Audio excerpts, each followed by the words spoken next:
at the advantages of direct composite. Doctor Romero, puede dar su conferencia en español, no hay problema. I am going to give my lecture in English. Oh, there you go. Because I want to make sure that they understand what I'm going to say, and I want to thank everybody for being here and taking their time off their office and their busy life to come in and spend some time with us here at the Hispanic Dental Association, which obviously we have a lot of great goals for our association, and the only way that we would ever meet these goals is with the support of other Hispanic dentists in Georgia, and not only Hispanic dentists. We actually have a lot of students at the school that are non-Hispanic students, and they are part of the student chapter. So for us, it would be great to have North American people from any part of the world. But obviously, we really want to try to focus and try to network with our own Hispanic culture, hopefully here in the Atlanta area. And I am going to talk about direct composite restorations. I am going to talk about flowable composite. I'm going to go all the way up to bulk fill restorations. And please feel free to call me Mario. That's my first name. My mother calls me Marito, so you can call me Mario anytime you want. You don't have to call me Dr. Romero. And if you have any questions, I'll be more than happy to answer any questions that you may have on this topic, okay? I normally walk around the room. This is a small room. I don't want to interrupt the video, so I'm just going to stand back here. But please, like I said, feel free to ask any questions and just stop me anytime that you would like. And I am going to start talking about adhesive. I think that adhesive dentistry is the basis of direct restorative materials. If you're going to bond a composite, you have to handle correctly. And more than handle correctly, you have to select an adequate adhesive system in order for us to be predictable and to be successful with our restorations. And one of the other things that is crucial that you will see in many of my slides, and I know that probably many of you don't do it, and I would highly encourage you to do it, is obviously using a rubber dam for every single bonded restoration that you're going to do in any patient's mouth. And there is no reason, I want to repeat that again, there is no reason why in any clinical situation a dentist should not be able to place a rubber dam.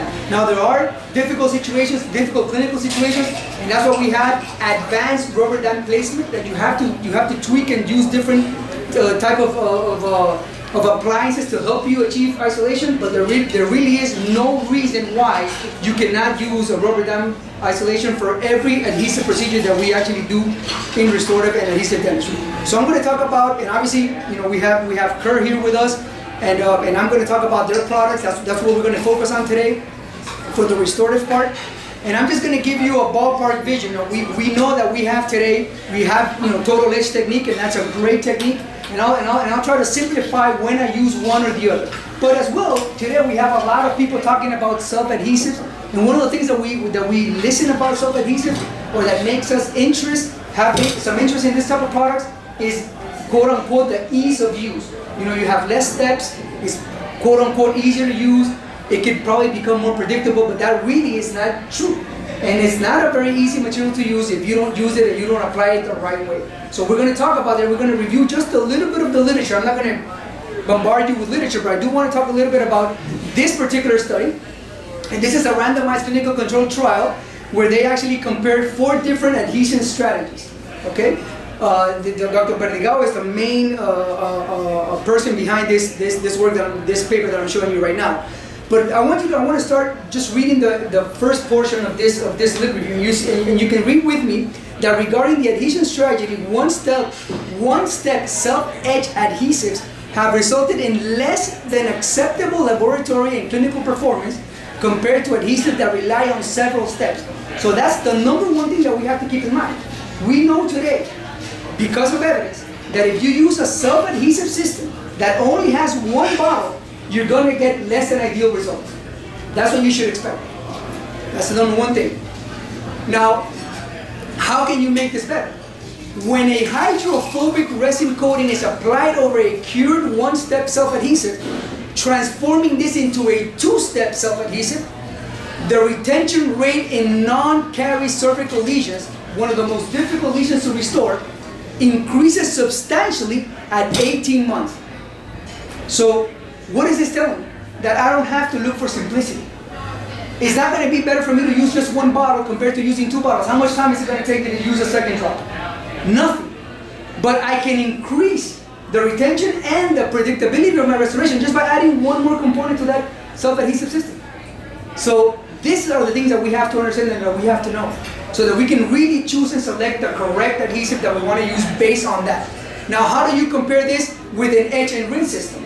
And we all know that the gold standard in adhesive dentistry research is actually using a 4th generation adhesive system. That means 2 bottles, primer and bonding, and the etchant. So those are 3 steps. And if that's the gold standard, there's a reason for that. And the reason for that is that when you have that extra hydrophobic layer, you're going to increase the longevity and the performance of your adhesive system. Now, there's only one downfall or one downside to this. This type of systems, normally they are thick. They have a thick layer in microns.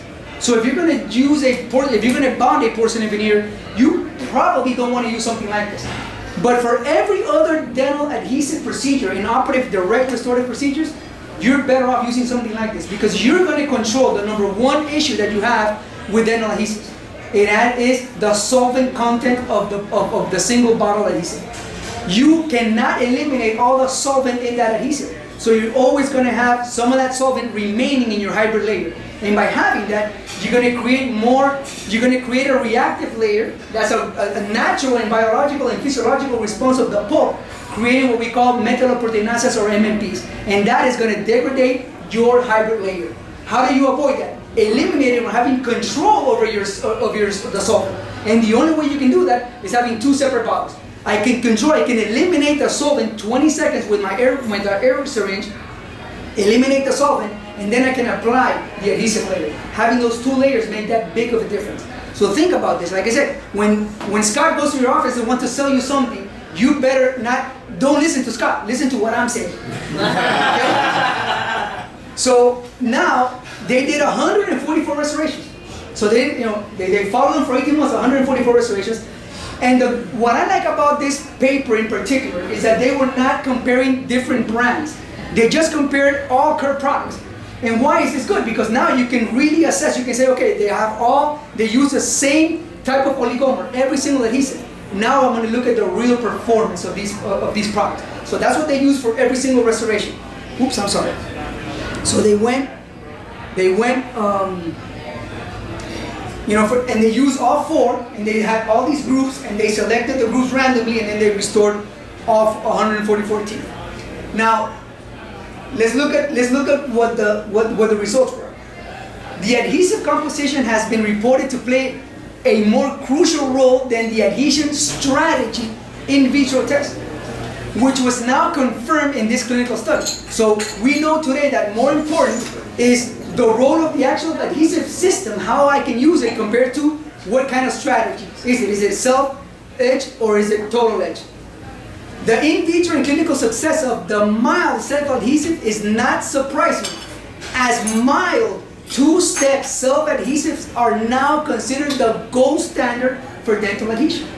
So today we can say, because it's been published and it's been tested, that by using a 2-bottle self-adhesive system, what we call a mild self-adhesive system, we can definitely consider that protocol a gold standard in dentistry today.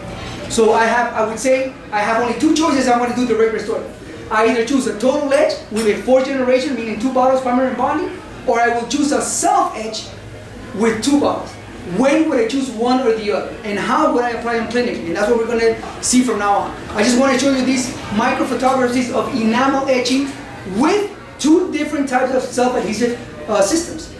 And I want you to look at the enamel on the left side. That's the one that was obtained with Optibond XTR, which is a 2-bottle, 2-component self-adhesive system. Look at that etching pattern of the enamel and compare it to the one that is achieved with other products out there in the market. And you can see the difference. And now, what do you think you're going to retain more? But now let me ask you another question. In adhesive dentistry, what has always been the problem? Treating the enamel or treating the dentin? Treating the dentin. That's the problem. We've never had issues treating the enamel. So the other thing I like about this product, that I can have a really good hybrid layer formation. I don't need to rinse if I'm going to use it only on dentin, because it would automatically become more basic and eliminate the acidic portion of it. But look at the thickness that I can achieve with that hybrid layer, 5 to 10 microns. So it does have good penetration into the dentin. Now, in a case, this is a clinical case I'm going to show you right now. That's an onlay preparation. And why do I like onlay restorations? The number one reason, because I can always isolate them. I can always place a rubber dam. If you go and you prep that tooth all the way to the gingival margin, I can still place a rubber dam because I'm that good. But it will be harder for me to do it. If I stay a millimeter to 1.5 millimeters coronal to the gingival margin, I'm able to do what you're seeing right there. That's called the floss ligature. My clamp is on the second molar, but I have a floss ligature around this molar that invaginates the whole rubber dam into the sulcus. And look how nice and clean, and look at the visual, look how clean and nice you can see the enamel around that preparation. So if I have enamel, and I know that the bonding problem is not to enamel but to dentin, what am I going to do with my enamel? I'm going to selectively etch. And that's the other thing I like about OptiBond XTR, that I have the choice. I can make that decision. I want to apply that etchant to my enamel, and then I have all that dentin to apply my self-etching adhesive. But I'm going to bond to that enamel the best I can by acid etching the enamel. And at the same time, this is another reason why I like using a rubber dam. I can protect the neighboring teeth. You see that I have two Teflon tapes there. I'm protecting the neighboring teeth from the acid. How many times have you had the problem that the acid flows a lot and you start etching the neighboring teeth? And then you cement, you have a little bit of cement, a little bit of excess, and it's really hard to remove. Why? Because we don't have any option to protect the neighboring teeth. And if you don't have a rubber dam, it's really hard to do that. So please keep in mind, I've been using a rubber dam for 23 years, and the only way you get good at it is using it every day. That's the only way you get good at it. So now, I'm ready for my OptiBond XTR. I'm ready for the second step. I'm ready to create that hybrid layer. Using the first step, eliminating the solvent that is in that first step, and then going to my second step. But the good thing is that the film thickness of this product is only from 5 to 10 microns. So I know I'm going to have enough room to sit my restoration, to use my cement and sit the restoration completely. Now, would I use this in a porcelain veneer case? No. Why? Because in a porcelain veneer case, you should have, the majority of your preparation should be on enamel. So I'm going to just use, I don't mind using a 5th generation there. I don't mind using a single bottle adhesive because I don't have dentin to create any hybrid layer with. I only have enamel, or I have the majority of my preparation is on enamel. So that's a, see, I'm selecting the type of system based on my clinical applications, and not based on what I have in my office or what I like most. I'm basing it really on my clinical applications. Now, in this case, you would ask yourselves, or you would ask me, well, why did you use a self-etching adhesive? Why not use a total etch system for this case? Well, let's go back one slide and let's look at the preparation. How close do you think I am here there from the pulp? Now, what are the chances that I acid etch there and I get some diffusion of the monomers in that adhesive into the pulp, and I can create a reaction, a hypersensitivity reaction in that tube? What are the chances? Are very, very high. If I use a self-etching adhesive, I can control that depth. It's out of control because I'm not using phosphoric acid.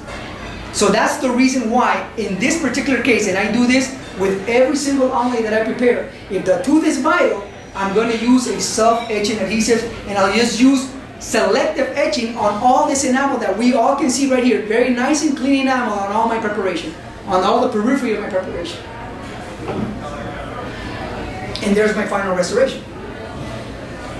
So I can be predictable. I know that my patient is going to have little to no hypersensitivity after I cement this. Why? Because the interaction of the monomers with the dentin was controlled by the system that I selected. Now, let's look at this. Let's look at the same case, same type of case, with a direct restoration. Now this patient, and I want to kind of tell you a little bit of the story about each patient. This patient came to my practice in Augusta at the school, and she was complaining of hypersensitivity. There's a tooth in my mouth that hurts. We look at this tooth, we can see that there's something going on here on the enamel. And when patients come to me and they tell me there's hypersensitivity, I have sensitivity, immediately I'm going to think, what's happening to the pulp? What kind of reaction is this pulp having? And what kind of system am I going to use to bond with? Because if I'm too aggressive, I can create even more hypersensitivity. I can make this worse for my patient. So that's why you have all these options, and that's why you have to select the best option possible. So for this particular case, there is my rubber dam, there is my preparation. I remove, and this is another thing I want to talk to you about, the type of preparation. In dental school, in the school where I teach, the students that are very focused on the training that they get in the sim lab, and everybody's using the 330 burr, and that's the number one burr they select. Well, if we think about this together, the 330 burr is a burr that is made for amalgam restoration. That's the design of the burr. And when you do bonding, when you do adhesive dentistry, there's really no retention. You don't need any retention. You're going to bond to this tooth. So by bonding to the tooth, we have to understand that our preparation has to have no specific or special design. All you got to do is limit your preparation to eliminate caries, decay, and if needed, if you have a lot of unsupported enamel, the unsupported enamel so that you avoid any fractures. If you have a little bit of unsupported enamel, you can always bond to that area of the tooth with a little bit of composite, and you will be able to support that area of the enamel. So you don't need to eliminate it. You have to be very conservative in your preparation. And if you look at that preparation, that's kind of like an awkward preparation. It doesn't flow with the class 1 perfect design that we are taught in dental school, because this is not an amount. That's what I want you to keep in mind. So be very conservative. We're very conservative, and not only with the enamel. We are extremely conservative with the dentin. Why? What is the best pulp protector out there in the world? The dentin. The dentin. The more dentin you have, the more protection for your pulp. The less dentin you have, the closer you get to the pulp, the increased risk of getting monomers into those tubules, into the pulp, and getting some reaction from the pulp. So I only limit my excavation to the actual dentin that is decayed. If I have affected dentin, I don't even worry about that, because I can always place a liner if I need to, and if it's thick enough, I just leave it there and I just go ahead and restore the tooth right after. That's what you're seeing right there, very conservative preparation. I limit the removal of decay and greatly unsupported enamel. What's the next step? And this is, again, I want you to look at the photos and I want you to keep in mind the rubber dam. What is my next step? How many of you have ever read? Because in the 50s, we knew that cleaning teeth before placing any type of restoration, if you were going to use an amalgam and some copper, you want to have that tooth clean. Right? So we know that. More than 50 years ago. Why would it be different in adhesive dentistry? It shouldn't be different. But the only way you're going to be able to clean those teeth before you bond to them is having good isolation, because you clean, you rinse, and now you have clean teeth. They're not going to be contaminated again. And this may sound crazy, but this is the difference between high quality dentistry and just regular dentistry. That's the difference. Now, we rinse, we dry, and we selectively etch. I do not want to risk this tooth becoming increasingly hypersensitive after my operative procedure. So I selectively etch. And again, I'm going to use, I don't know why I'm pressing the wrong button, I've been doing this for 22 years. And now, I'm going to go ahead and I'm going to use my 2-bottle or 2-steps self-adhesive system, OptiBond XTR. I'm going to go with the first bottle where the solvent is. I'll eliminate the solvent for 10 to 15 seconds. And I go ahead, I eliminate, I make it nice and thin. I make sure that it's not that thick. And then I place my second layer. I thin it out. I light cure. And I'm ready to place my composite. My gosh, I'm going to cut my finger. Now, what you're going to see is what I like to recreate nature. I don't like single shade composites. I hate it. So everything you're going to see is going to be A4 dentin and A1 dentin. So for posterior teeth, I don't choose enamel and dentin. I just choose dentin. If I have a system, any type of composite that comes in different opacities. I only use body shades or just a single opacity, but I make sure I combine A4 and A1. Why? because every time you use A4, you're gonna get yellow, very yellow dentin. And when you place the A1 on top, you're gonna get a little bit of that A4 show through your A1, because you're only gonna use the A1 maximum in 2 millimeter thickness. And that's what you're seeing right there. That is an A4 shade. That's an A4 shade. That's Herculite Ultra right there. Both premolar and the molar. Now, I'm leaving enough room, 2 millimeters from my A1 shade. And that's my A1 shade. You look at the mamelons, each cusp at a time. One mamelon at a time, just like if I was waxing. Every single cusp, every single area of the tooth, one by one. Now you can see that each mamelon is coming together, and you can see the yellow in the middle, right?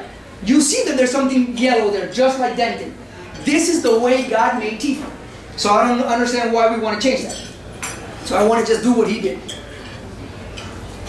And there you go. That's my final A1 layer. I have a very nice groove, central groove, that I can use a little bit of tint, add a little bit of color, and make that tooth look real. And that's my completed restoration right there. So it's just being a little bit creative, but not only being creative. The most important aspect of this clinical case, I don't care if you want to use one shade, I'm okay with that, but make sure that it looks like a tooth, make sure that you're conservative, make sure that you select the right adhesive system, and make sure that you layer your composite in a way that you don't have to use a burr for 30 minutes. And I don't want to break Brassler's business, but you don't want to use a burr for 30 minutes to make that try and make it look like a tooth, because it's not going to look like a tooth. And that's a reality. Now, a different story is in case of a porcelain veneer. Now, I'm very proud of this case. And there's one reason why I'm very proud of this case. This case is not my case. This case is a case that I worked with one of my junior dental students at the school. So I want you to see what we teach, what we do with our students today at the Dental College of Georgia. And all the photography, she did it. She borrowed me the slides. So this is her work. Obviously, Fernando and myself, we both teach dental photography in the school, so we do help them, we guide them, but they have to do the work. So for this case is when I would think about using a single bottle adhesive, something that has a very thin layer, because I'm going to prep these teeth. I'm going to be very conservative, and to be conservative, I'm going to plan my case correctly. This is not about jumping into the case. So the first thing that we do, we take the photos, we make a cast, and we give the cast to our student. Our student waxes the case up. So we were going to close a diastema, a midline diastema for this patient using 2 porcelain veneers. And we wanted to make sure that we liked it, that she liked it, and that the proportions were correct. So we have the student wax the case up. Once they wax it up, they bring it to me, I kind of tweak their wax up a little bit, and then with that wax up, we do what we call the aesthetic mock-up. So this right here is a mock-up of our wax up directly into the patient's mouth. With this mock-up, we have a conversation with the patient, we make a very short video of the patient in phonetics, we videotape her mouth, we take some more photos, and we make sure that everybody in the team, the student, the patient, and the faculty, we all like what we see. The proportions are correct, patient is happy, she's going to like what we're trying to offer her. This is our plan. We're planning before we execute. So if we like and we agree with everything, in this particular case she liked it, we agreed with everything, everybody was happy, now we were ready to bring her back and prep these teeth. So how do we calibrate the preparation? Well, once the patient says yes, we do a new mock-up the day of the preparation. And with that mock-up, we're going to use it as our guide. We're going to cut through the mock-up, because at this point, the mock-up is replacing the enamel. The mock-up is replacing the new enamel and is closing the diastema. So how much do I need to prep? All I need to do is remove a little bit of that enamel, 0.3 to 0.5. In this particular case, it was 0.3 because there was no shade modification needed. And we know that if you need any shade modification, you're going to prep 0.2 of a millimeter more for each shade you want to change. In this particular case, we had bleached, we had nothing more to do, so our preparations, and these were solid and healthy teeth.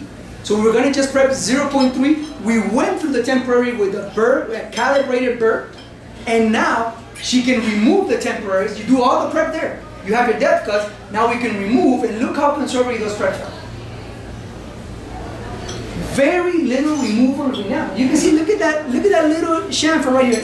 Very small, all the way to the lingual here, all the way to the lingual here, to the distal here, to the distal here. You can see very concerned. I mean, we placed temporaries for this patient just because we wanted her to go home and her husband have an opportunity to view the end result. You know, what is this going to look like at the end? But this is all 100% enamel. There is no dentin exposure at all. We know this is the best substrate for that type of restoration.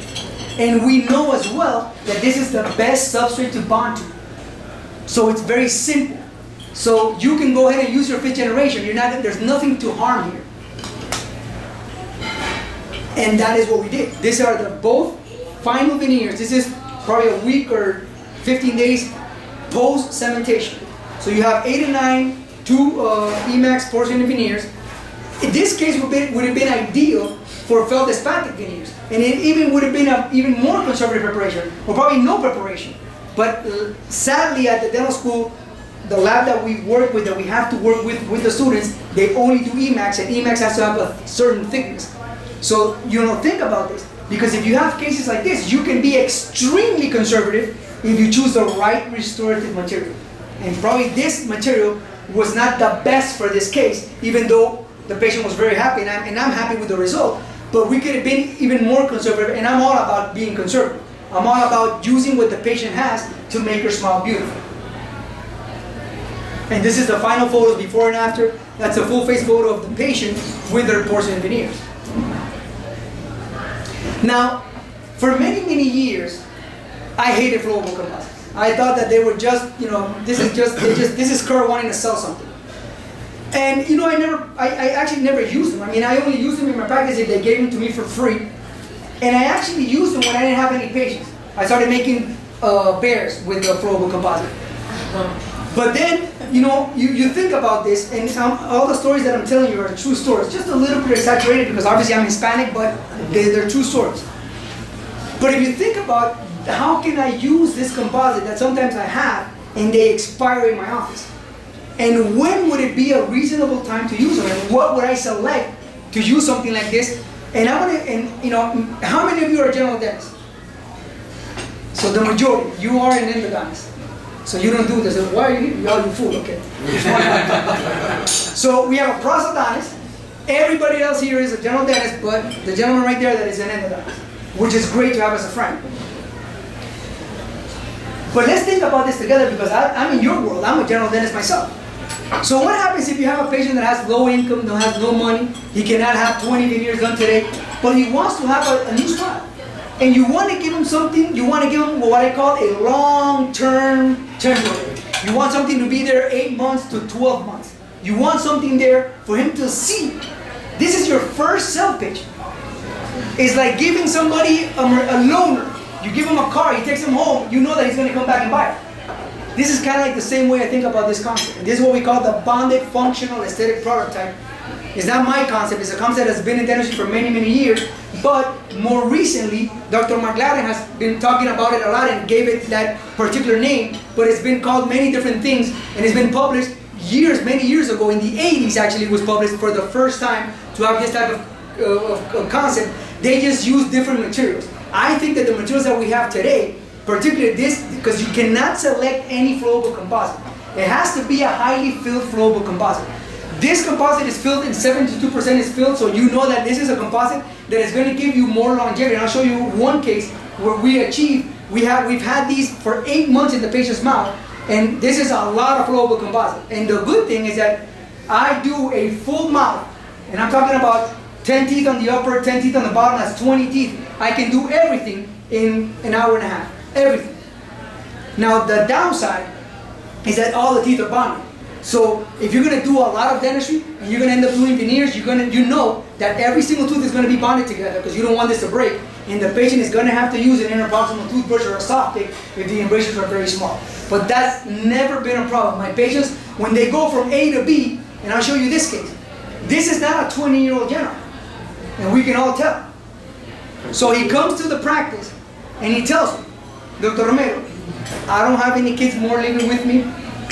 It's me and my wife. She fell in love with me many years ago. and when she fell in love with me, I had teeth. But then kids came, and my kids made me grind a lot. So I grind a lot, and now I have this. Now I want you to look at one thing, just to show you what I think is a good technique, but most importantly, a good material, and the way that this material behaves in this particular case. This tooth right here is a PFM crown. So what is the most difficult thing to bond a composite to? A crown. Because you know that you have to roughen it, you have to use hydrofluoric acid, you have to use silane, you got to do a lot to that material before you can bond to it. So if I'm going to do a full mouth rehab to this patient, and like Dr. Fernando Haddock said, I'm an occlusion guy. And I look at this patient, and I ask myself, what would happen? And I know that I just look at his spine, I know that I got to modify the vertical dimension. So the question I ask myself immediately is, what would happen if I augment the vertical dimension 4 millimeters in this patient? What would happen to his TMJ? Would they be any responsive? You don't know. We don't know. So what is the other option that you have? What is the only option that you have? You say, well, that's okay, I can make a split. Okay, you go, you make an impression, you mount the cast, you send it to the lab, you get your splint, you get it back in the patient's mouth, you adjust your occlusion, you send the patient home. If the patient is Hispanic, he will never use the night guard. Now, let's say that he's American. He'll use it for 2 days. That's the difference. 2 days and never. That's the reality. So, the only way I can find out for good, will this work, yes or no, is to bond something to his mouth permanently. My night guard is going to be my bonded functional aesthetic prototype. So obviously I'm going to take some impressions, I'm going to mount the cast, I'm going to make a face, but I'm going to mount the cast, and then I'm going to sit down and I'm going to wax up. Now when I say wax up, I know that Christian is going to laugh because everything he does is digital, and that's okay. But I know that before he went digital, he had to do wax. So I sat down for many hours, and I waxed the whole case up. For me, it's kind of learning. It's a learning thing. You know, I say, well, can I do this? Can I do that? And this is almost 4 millimeters. It's almost 5 millimeters. 4 millimeters and a little bit more of increase of vertical dimension to get these teeth to be the way they are right now. So now, once I have everything there, and I know that I have anterior guidance, I know that I have canine guidance. Now I'm ready to make this a permanent, long-term, temporary restoration for my patient, bonded to his teeth that he cannot take out of his mouth. He has to live with it. Simple as that. You wanted to keep the asthma? Yeah, that's a good question. This particular patient, he told me, hey, when I did my wax up, everything was, all of the asthma was closed. And when I showed him the wax up, he said, hey, Dr. Romero, you're a nice guy. But let me ask you a question, he said. Don't you think, I fell in love like 80 years ago with my wife, and I married her, and I had this big diastema. I've always had it. I think I'm going to lose something here if you close that diastema completely. And I'm like, well, but if we keep it open, it's going to make it more hard for me. It's going to make it more difficult for me because I'm going to have to do 2 separate. And he said, well, but I want to have my diastema. So I went in the lab and I used my carver and I removed the wax that I had there, and that's what you're seeing right there. He wanted a diastema. So I had to do the upper in 2 separate in 2 separate shoots, just one side first and then the other, so I can keep that diastema in the midline. So what do I do there? You make your wax up, and this is why it has to be a perfect wax up, and this is why I would become friends with Christian so that I can learn how to do the digital wax up and not have to spend 6 hours waxing this up. Now, once you do that, if you do it the Romero way, the next step would be you're going to get some putty. And since we are all Hispanics, and for some reason we're always cheap, you buy lab putty, which is cheaper than just regular putty, and that's what you're seeing right there. With that lab putty, I make sure that I make it very thin, approximately 2 millimeters, and that's why I have the probe right here. This is 2 to 3 millimeters right now. And I put the putty on top of the wax up teeth, and I let it set. And it cannot be more than 2 millimeters thick, and I'll tell you why in a minute. Once that putty sets, now I can create this tray out here. This is a triad, acrylic, triad see-through clear tray. I put it on top of the PVS that is on top of my wax up, and with a handheld light, initially, I cure that triad. Once it's initially cured, I can remove it from the cast, and I'm going to put it into the oven. Do not place the wax up in the oven, in the triad oven, because you will melt the wax, and you don't want that to happen. Because you still have one more step to do. Once the triad is completely cured, I remove the putty matrix, the yellow putty matrix that you see here, from the triad. I eliminate any undercuts in the intaglio surface of the triad, and I'm going to use a clear PVS, and this is what you're seeing here. And I inject the clear PVS inside the triad, and now I'm going to sit the triad on top of my waxer. So that's why this has to be cheap, because you're going to throw that away. You let your clear PVS set, you remove it, now you have a perfect impression of your perfectly done wax up in that clear PVS. That is what I'm going to use to make every single restoration all at once. This is not going to be tooth by tooth. This is going to be every single tooth at the same time. This is the clear matrix, PVS, with all the details of my wax up. This is the triad, and you have to be able to separate them. That's why you have to remove all the undercuts in the intaglio surface. You have to be able to remove one from the other. And I'll tell you why in a minute. So now, you're going to probably ask yourself, this guy, not with a weird accent, because you probably have the same accent I have, why is he not using a rubber dam? Well, this is a long-term temporary restoration, right? I don't care if I don't have a rubber dam here, because this is not permanent. I don't prep any single tooth. You see, there's no burrs, no anesthetic needed here. I etch facial and lingual aspect, and I stay 1.5 millimeters or 1 millimeter away from the gingival margin with the acid. I do not etch all the way down there. I stay short of that. I rinse, I apply my adhesive, and I light cure.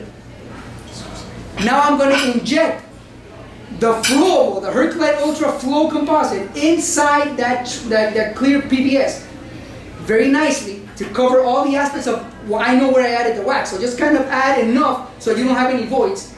And then you sit the clear PVS directly in the patient's mouth. You sit the triad, which is going to lock the PVS with the right height and width so that you don't have any alteration of your restoration. And you're going to cure through the triad. 20 seconds per tooth, buccal and lingual. Now, you remove only the triad and you keep the PVS inside. You see, this is why you do not want to have, you don't want to have Scott explain this to you when he sells you the flow. He doesn't know anything about this.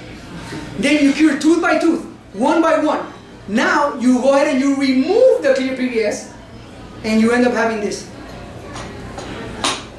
Every single tooth has been restored with flowable composite in one shot. The only thing I need to do, and that's why I don't etch the gingival margins, is I'm going to grab a flame-shaped diamond burr from Brasseler, and I'm going to go into the embrasure areas, and I'm going to make sure that I create embrasures wide enough for my patient to use a floss threader or to use an interproximal, a very thin interproximal toothbrush. Then I go ahead and I do the upper. And this is the upper. And I'm going to do the same thing. I'm going to remove and I'm going to create, and obviously on the crown we did the whole bonding process. This is the crown with the flowable composite on top. So we did all the, we removed a little bit of the glaze, we did the hydrofluoric acid, we did the silane, everything, all the steps, and we bonded to it. Now this is immediately after. You can see, look at the embrasures. This is immediately after. Same day that I did all the bonded functional aesthetic prototype. One tooth is shorter than the other, and this is, and I'm going to tell you why this is good, because that's the reality of the patient. The patient had that tooth shorter than the other center. So now the patient understands why he's going to need periodontal surgery, right? And now I can send the patient to my dear friend Roger, who he knows he's got to give me a little bit of the money that he's going to charge if he wants me to only send the patients to him. This is the Hispanic way. This is not the American way. So, and the other benefit of this is that adjusting the occlusion here is 15 minutes. A little bit here, a little bit there, because your wax up was already, and the impression was perfect, everything was very well controlled. There's a little bit of distortion, very minimal, you adjust that, patient goes home. He's not going to be able to remove that. So we had him 3 full months with the bonded functional aesthetic prototype. Never had any joint discomfort, no popping, no cleaning of the joints, no pain. We know that he's going to be good in this new vertical dimension. So, one of the things that periodontists are really bad at, they're really good at surgery, but one of the things they're really bad at is cementing temporary. You know, they're like, oh, you can't have cement there, man. Why would you have cement? They tell Christian, why would you have cement there? You're going to kill the bone. But when they place the cement, they forget to clean it. So in this particular case, there's no cement. What is the other thing that periodontists are really bad at? They're really good at breaking the temporaries, and they're really bad at making them right again, and they send you the patient without any teeth, and you're in the middle of something in your practice, and the patient comes, oh, my periodontist sent me here, because now you have to rebond and refix my temporary. Here, Roger doesn't have to deal with that. All he needs to do is just concentrate on the tissue. This is 3 months later. This photo was taken 90 days later, after the bonded functional aesthetic prototypes were bonded to his teeth. Now look at the polishability of the composite. Look at the alignment. Look at everything that's there. Look at the tissue. And this is the perfect guide for the surgeon to do his surgery. That's the mandibular arch, from canine to canine. And this is after the surgery. So 4 months after he was using the bonded functional aesthetic prototype, Roger went in and we gave him a surgical guide, but he had a very good guide that was bonded to his teeth. He kind of knew what he needed to do. And he went around and he corrected the gingival architecture. Now, you will see when this heals, you will see in the heel, I think I do have the photo here, you will see that this tooth still ended up being shorter than this one. And the reason for that was, and I want Roger to explain that, why did you decide not to remove the tissue the same day of the removal of the bone around that tooth? Yeah, it's a personal preference, but I always like to let biology do its thing. And many times, if I commit to remove tissue right now, I can make it uneven right after the healing. So there's no way I can predict the healing amount of the patient. So I'd rather tell the patient, you're gonna need a second touch-up after you complete the initial phase of the healing, and that's exactly what happened. I feel more comfortable with that because then it just turns out to be a tracheectomy. I don't have to remove any bone, and then I can perfectly work with a mature healed tissue. So the levels of bone right now are at the same. Right. He corrected that. Yeah. Right. But then there was a gingival discrepancy. I just don't want to match it right now because I want to see how the healing of the patient goes on. So that's the best answer in that, because I asked him that same question because I was in the surgery, I was taking the photos. So I asked him, why are you not doing this today? He said, well, this is the reason. And it was a great reason, because we want this to be almost perfect. So we waited. How long? We waited 4 more months. So this patient used the bonded functional aesthetic prototype for 8 months. Never chipped, never broke anything. And this is the photo. You see? That's 9 months later. Now this is the other benefit of the bonded functional aesthetic prototype. Because now, these are my preparation guides. I cut these 3 teeth first, and I still have a centric stop right here. So I'm looking at my lingual reduction based on what? Based on my bonded functional aesthetic prototype, based on my new vertical dimension. I can now create a jig here. I can fabricate a jig, an acrylic jig, and now prep the other teeth. And I maintain the vertical dimension so that when I mount my cast, I can give my jigs to the lab, or I can mount it myself and I can tell the lab, this is the vertical that I want. I want you to fabricate the lingual contours of these other teeth at this new vertical dimension that we've kept with the jigs. And there's the jig right there. That jig was fabricated with triad while the other teeth were in contact, they were not prepped yet. I cure that, then I start cutting the other teeth, and I use my jig to make sure that I have enough clearance on the lingual surface of those teeth.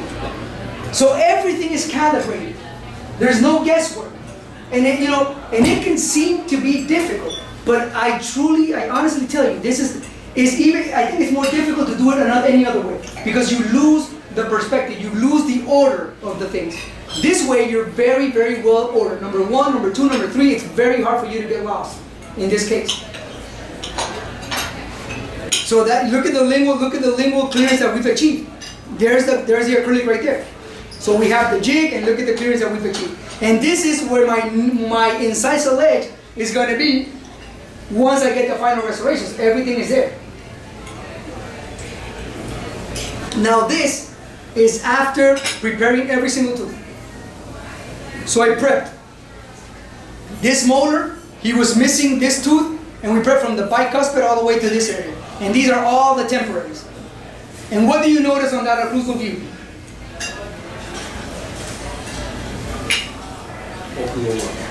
Upper, I'm sorry. What do you notice different? The diastema is closed. You see, I took my Hispanic abilities and I always spoke to, hey, you know what, you're going to look more handsome, you know, you're going to look kind of, he said, Dr. Romero, I love your accent. He said, you know what, if you close the diastema, you're probably going to talk like me. So he said, okay, go ahead and close the diastema. So we did it, but he never, I mean, he's a southern guy, he's never going to talk like me. So we closed the diastema, we did all the temporaries, we have all the temporaries on the mandibular arch, this tooth has already been prepped.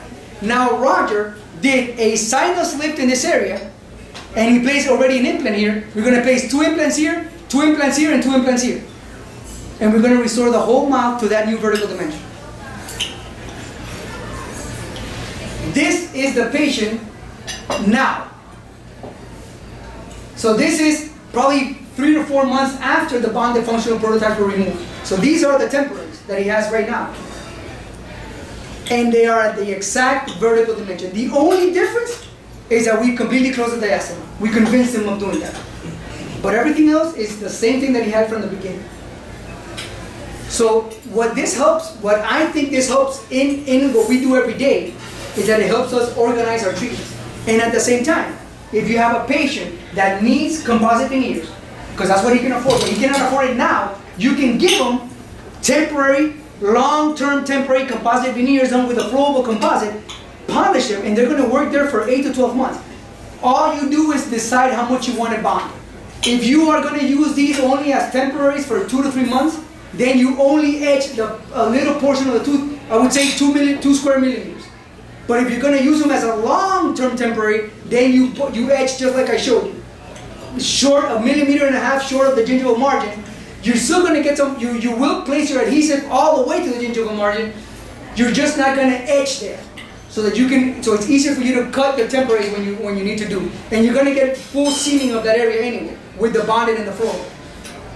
Okay, yes sir. I think I already asked you this, but for everybody to know, how do you deal with the private practice fees when you're charging for aesthetic products? That's a great question, because actually you asked me that question when we were at school. What I do is that in my practice, I use the code for protective restoration. And I tell my patients, protective restoration is a restoration there's a code for that, and there's a code for that in the system. ADA has a code for it. And what it means is that, let's say that you have a patient that comes with a broken tooth, right? And you need to get a root canal, but you don't have time right there to prep the tooth and to do a temporary. You place a band, you place a glass ionomer, you send the patient home. That is a protective restoration. You're protecting the tooth from breaking down even more by doing that. And that's a very simple restoration. A protective restoration in our school is approximately $120 per tooth. That's the cost. That's it. That's in the system. So what I tell my patients is I tell them, look, we're going to have to do this because we're going to have to do a trial. And I'm going to charge you for each tooth. I'm going to do a protective restoration, and it's $120 per tooth. So you make your math. 10 teeth for $120 is $1,200. But I tell them the benefit. You're going to pay $500 for a splint, which you're not going to use. And if you don't use it, I'm not going to get the information I need. You're going to pay more for this, but you're not going to have to remove it. You don't even have to worry about it. If it does break, because sometimes they do break, and I can talk a little bit about that as well. Sometimes they do break, I will repair it as many times as I need during the whole treatment at no cost. I don't recharge them for any repairs. I just charge them correctly the first time. So that kind of pushes me as well to perform very well so that I don't get any bubbles. I can manage this correctly so that this doesn't happen. But if it happens, it's an easy fix. It's a 5-minute fix because you always have the clear matrix. You don't throw that away. You put a little bit of Flowable, you clean this area, you etch it, you can use a sandblaster and you bond it again to it. So you always have something to repair with, and you have your waxer. That's why you never want to destroy your waxer. But that's how I charge it in my practice, and that's how I think it should be built in your private practice. Because at the end of the day, this type of patients, these are patients that need extensive work. They're going to have to pay for what it costs, because you cannot make this cheaper. This is the only way you're going to get really good and accurate information to answer your questions. Is this the right vertical dimension for this patient? And we all know that that's an important question, and we have to have a good answer for that question.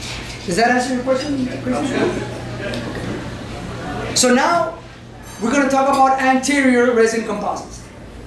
Now again, I want you to think a little bit about, I am a restorative dentist. I do ceramics and I like doing that, but my main emphasis has always been direct bonded procedure. That's my number one thing that I want, and I like doing, and that's the one thing that I offer always my patients. Because I think it's a very conservative way of doing dentistry, minimally invasive, and it's low cost. I can always go from a composite veneer to a porcelain veneer, but the composite veneer will give me a lot of answers. And you know what? I don't know about you guys, but I have a lot of patients that are low-income patients. So I have to have an option for them. I cannot just think that all my patients are going to have money for ceramics. So this composite, this is a fairly new composite. Scott, how long have you had this composite in the market? Since March. Okay, so it's a fairly new composite. I've used it in a couple of cases. Was it introduced at the Hinman Yes. thing? Okay. And this is called Harmonize.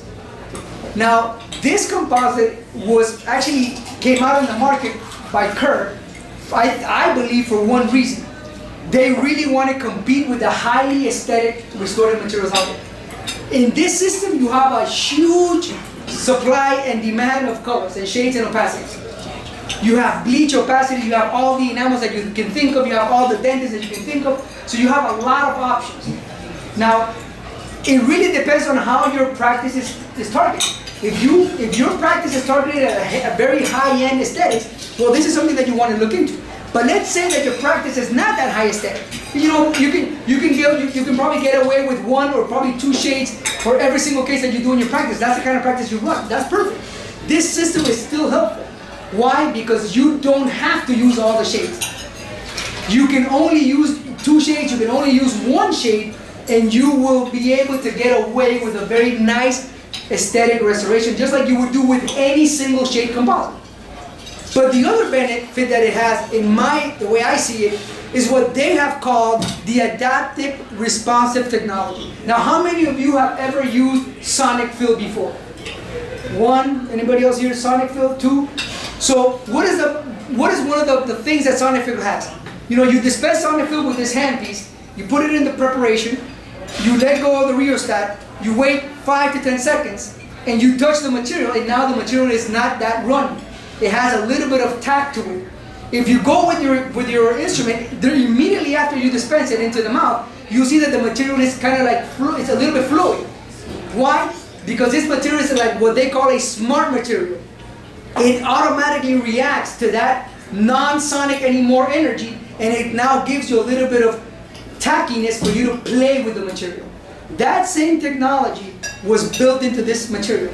So if you ever have an opportunity to use it, to do a hands-on with it, to kind of try it, you will see that wherever you place that composite, the composite is not going to move. If you move it, if you decide to move it a little bit in mesial, that's where it's going to stay. It's not going to run on you easily. And that's a good thing when you're doing multiple restorations, because one of the most difficult things is to actually have control of the composite. Now, one thing that I know that you're going to notice, and I know you're going to be surprised, because we are all used to having composites that are sticky. We're all used to playing with these composites, and we've been using them for years. When they gave me this product for the first time, I almost killed Scott and Mark, because this material doesn't stick to anything. It was even difficult for me to actually grab it with the spatula, because it would not stick. And we're used to that. So please keep that in mind, because this doesn't stick at all. And you will be able to manage it, but you're going to have to change the way you handle the composite, because it's totally different than what you've been used to in the past. So keep that in mind. Don't think it's a fallback. I felt it that way because I've been using sticky composites for 23 years. But once you get the hang of the composite, you will see the benefits of having a composite that is really not, it's very easy to carve or to sculpt. That's what I like, because I like sculpting my composite. I want this to look like a tooth. So it's placed with the sonic fill canopies? No, this one, no. This comes in a tape. You just like a regular composite. The only thing that it has, and Mark and Scott will be more than happy to show you at the end. The only thing that it has to kind of, that makes it kind of like a sonic fill is that responsive technology. But it still dispensed like a regular. It has a compule, a unidose compule. You inject it in the patient's mouth, and you then go ahead and sculpt it and play with the restorative material. So it's dispensed like any other composite. Now let me show you this case. Like I said, this is the first case I did with this material. So obviously, when I started working with the material, that's the day that I wanted to kill Scott and Mark. I couldn't kill them because they were not with me, and I couldn't show that anger to my patient. So I very rarely, I decided not to take a lot of photos because I was more worried of getting this to be right. So there's not a lot of photos in this case. I would like to have more photos. I always take photos of everything, but in this particular case, that was the reason why we did not do it. Now, what do you see? What are you seeing here? You're seeing on the left side, you're seeing this is the pre-operative view of the patient. Now, this patient is a dental hygienist, and she wanted me to do 4 porcelain veneers. That's what she wanted me to do for her. And I said, you know what? Let me wax up the case first. Let me look at this first. So when I make the impression, I mounted the cast and I do my wax up. This is my aesthetic prototype. This is the mock-up. When I do my mock-up, I noticed that I did not have to reduce any tooth structure.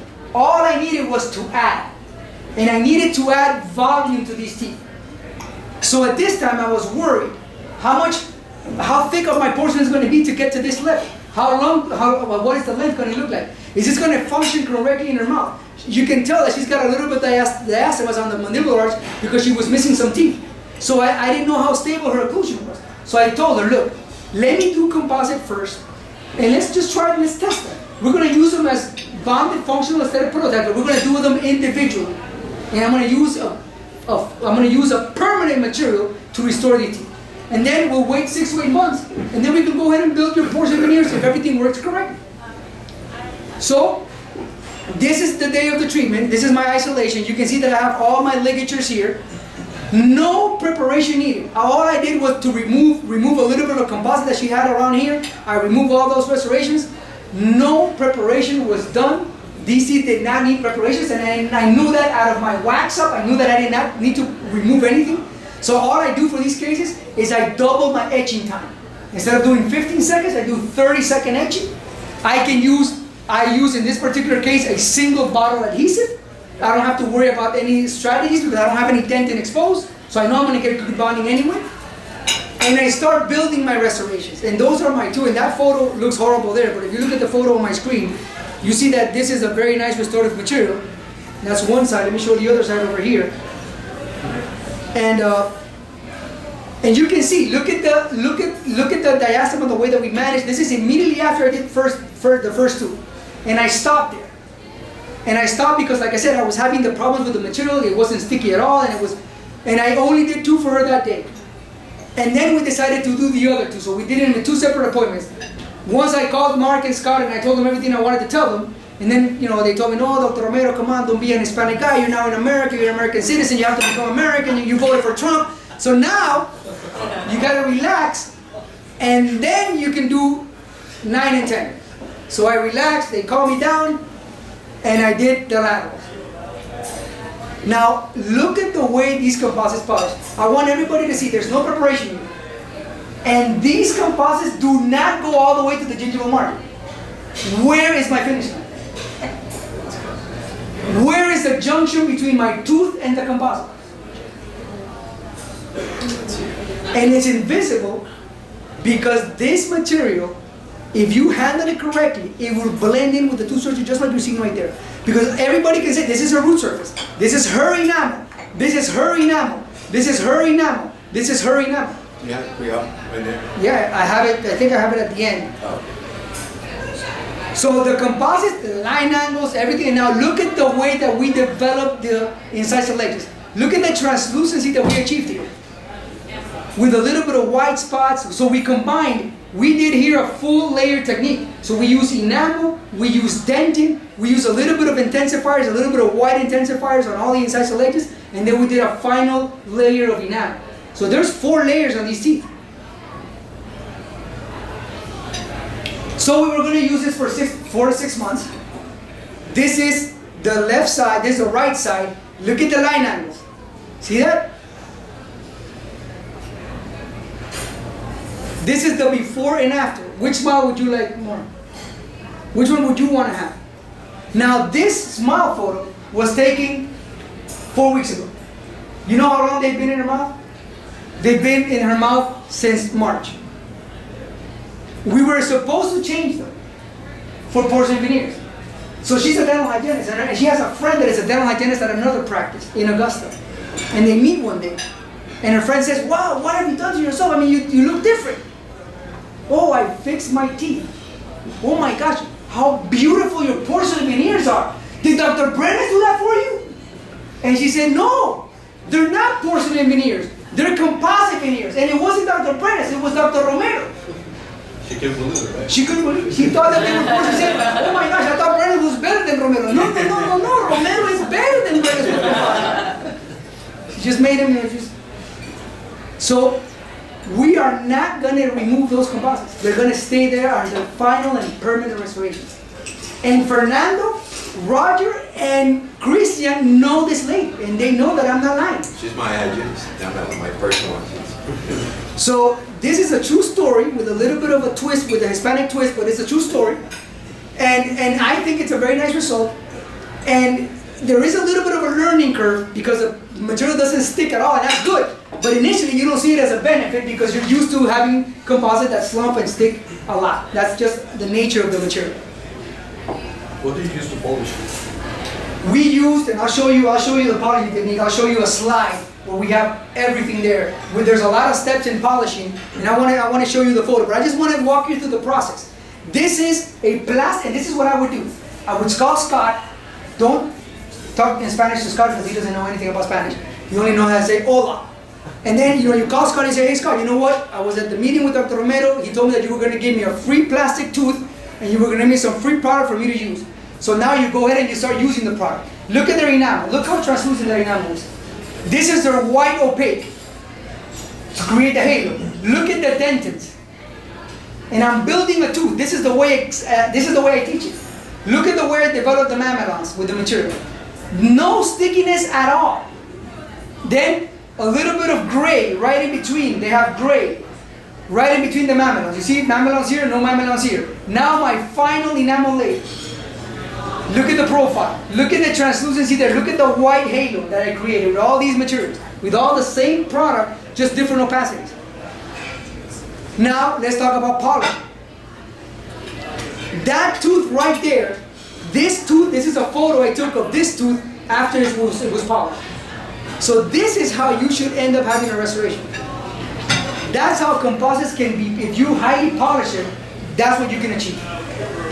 So what do we use? And this is to answer Chris's question. There you have. And I will show you a web page where you can download this presentation for free. And there you have the name of the birds and the numbers that you can, and this is Brasler.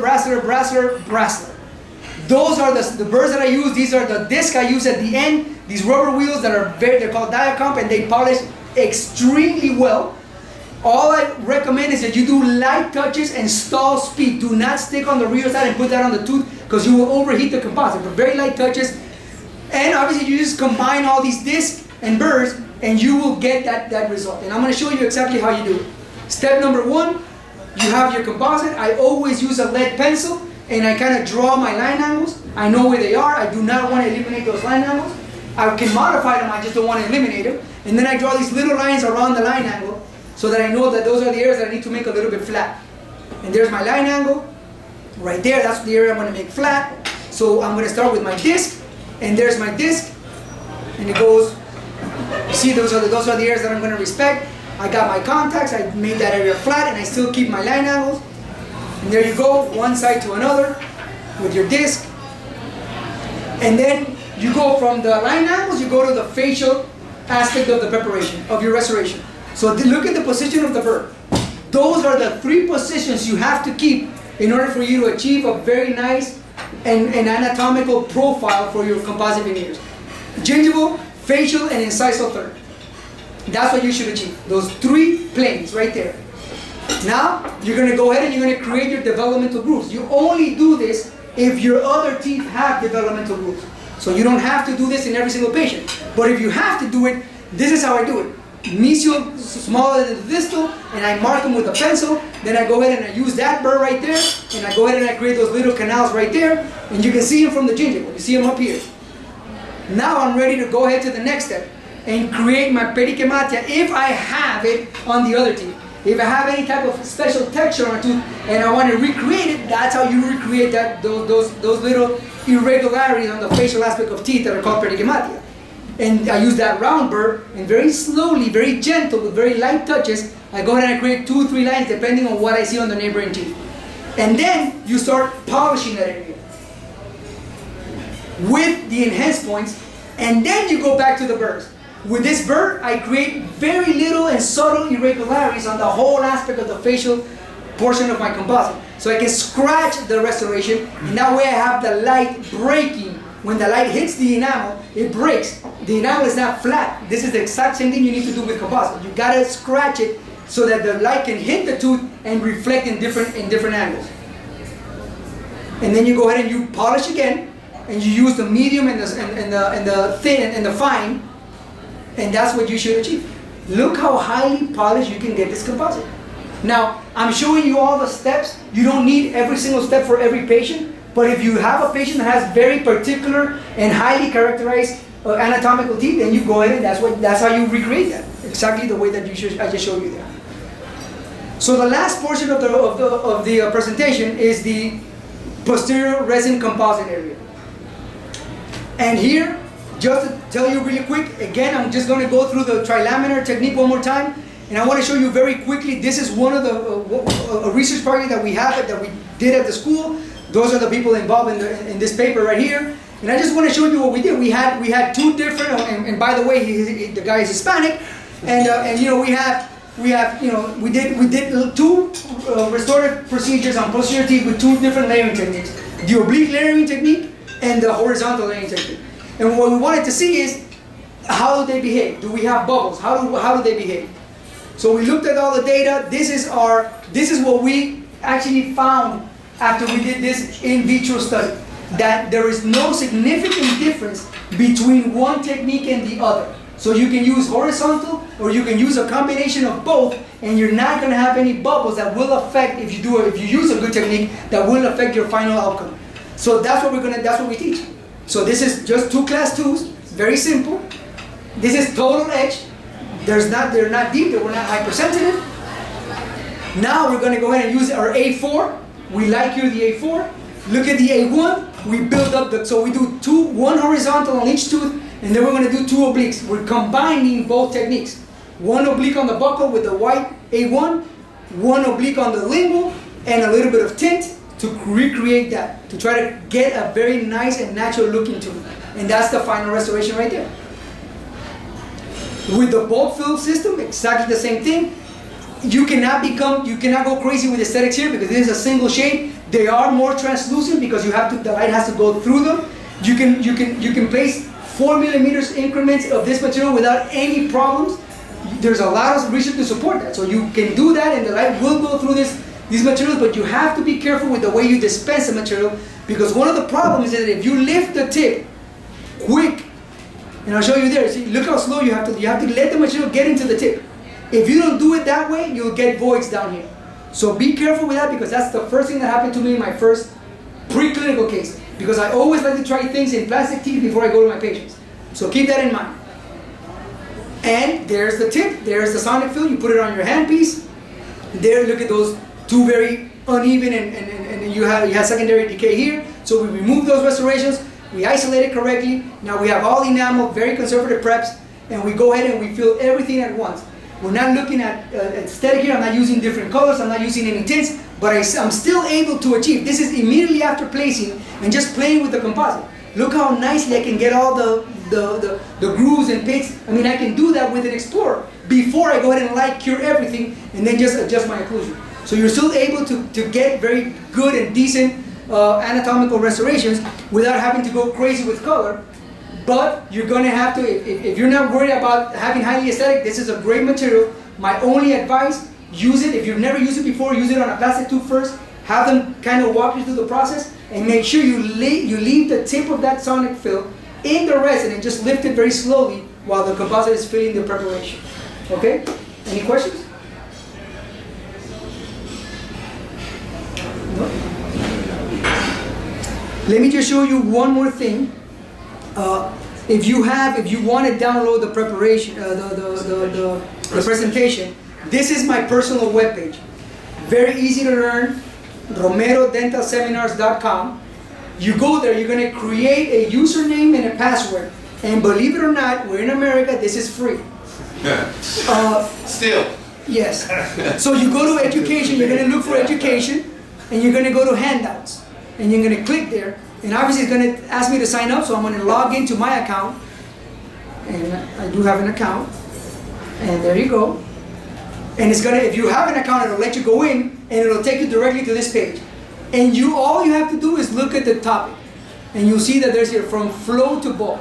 You click here, and automatically you get a PDF file with every single slide there. And it includes the literature review as well. So if you want to read over those articles, you're more than welcome to do so directly. The other thing that you have on this webpage is, let me go here. There you go. Right there. Click it on the left. Here? No, this is not it. Maximize it there. Yeah, I'm sorry. Yep, there you go. So the other thing that you have here is that you have, under education, you have clinical videos. Now, I know that everybody here speaks Spanish, and that's great. If you go to videos in Spanish, for free, you will have 6 hours of my annoying voice in an occlusal seminar. Everything you need to know about occlusion, clinically applicable. Everything is there. And if you go here under education and you want to have my book for free, then you go here. Where is my book? Publications. Second from the last. This one right here? No, I don't think the book is here. You see? No. Well, you find my articles there, but the book the book should probably be down here. Let me see. There's the photos. There is a link for the textbook here, I promise you. I just don't know where it is.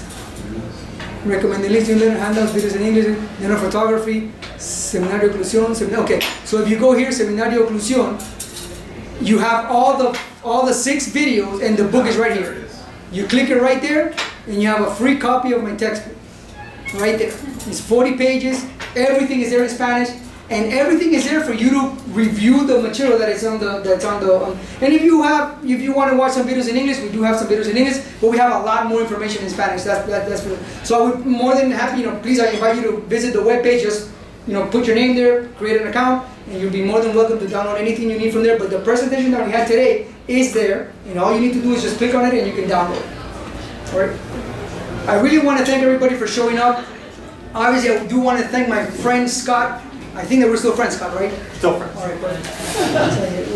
And obviously, the rep from Brasseler, your name is? Kevin. I want to thank you as well for supporting us. And hopefully, we get to have you guys motivated and really be part of what we want to try to build here in Georgia with the Hispanic Dental Association. I leave you with Dr. Howell, who is now leaving, but he's the president. If he's got any final words,